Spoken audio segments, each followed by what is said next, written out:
The expanded university, imaginative and boundless.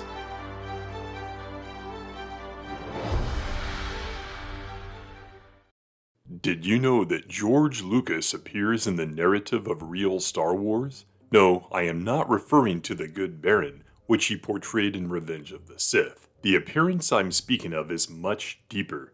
In 1997, the first book in the Hand of Thrawn duology by Timothy Zahn was released. Zahn, in an interview in Star Wars Insider number 36, stated the following. It had been mentioned somewhat casually a couple of times that it would be nice if I could close off the series of books when this series came to an end because of the licensing contract.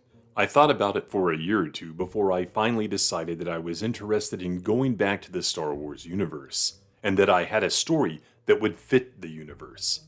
Coming back to the Star Wars universe was fun, says Zahn, because Star Wars is just a fun place to write. It was also intimidating, he added, because I now had to pick my way through a field other people had been digging in, as it were, and try not to duplicate what other writers had done in their stories. Also, I knew there was going to be some kind of expectation from people who liked my first 3 books that these two measure up or surpass those.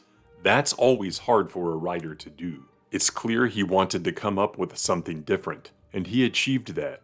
In the story, a new character is introduced, George Cardass.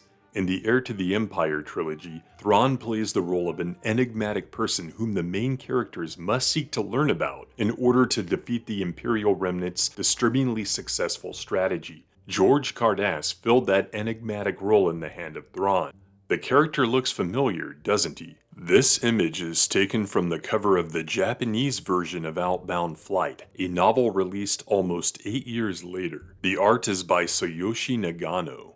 Did George Cardass have more of a connection to George Lucas than a similar sounding name in physical appearance, which might have just been artistic license? Let's look at the evidence. From Vision of the Future, Card stepped through, his first impression being that they had stepped out into the open air into a meticulously tended garden. Directly in front of them was a wide expanse of flowers and small plants and shrubs, all carefully and artistically arranged, stretching for perhaps 100 meters ahead of them. A winding path led through the garden, with stone benches set at various points along it. At its side edges, the garden gave way to a forest of tall trees of dozens of different species, with leaves whose colors varied from dark blue to brilliant red. From somewhere within the forest came the bubbling sound of water running over a rock-bottomed creek, but from their position he couldn't see where it was. It wasn't until he followed the tallest trees up to their tops that he spotted the sky-blue dome above them,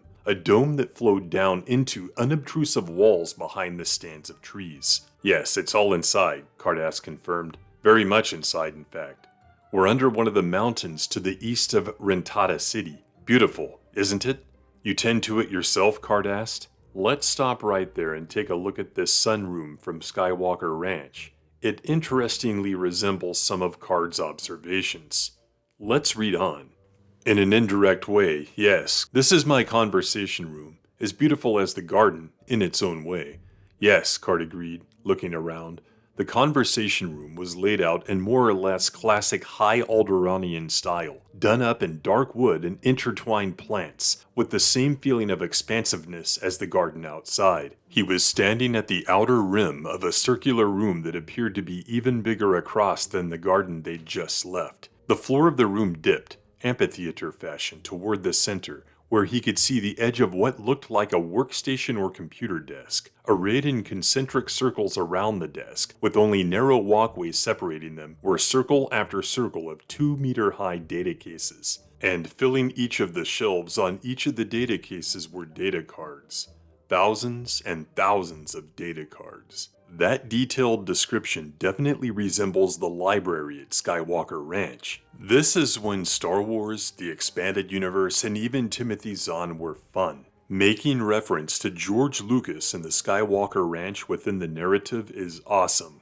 If you want to learn more about George Cardass and his interactions with Yoda himself, read the Hand of Thrawn duology.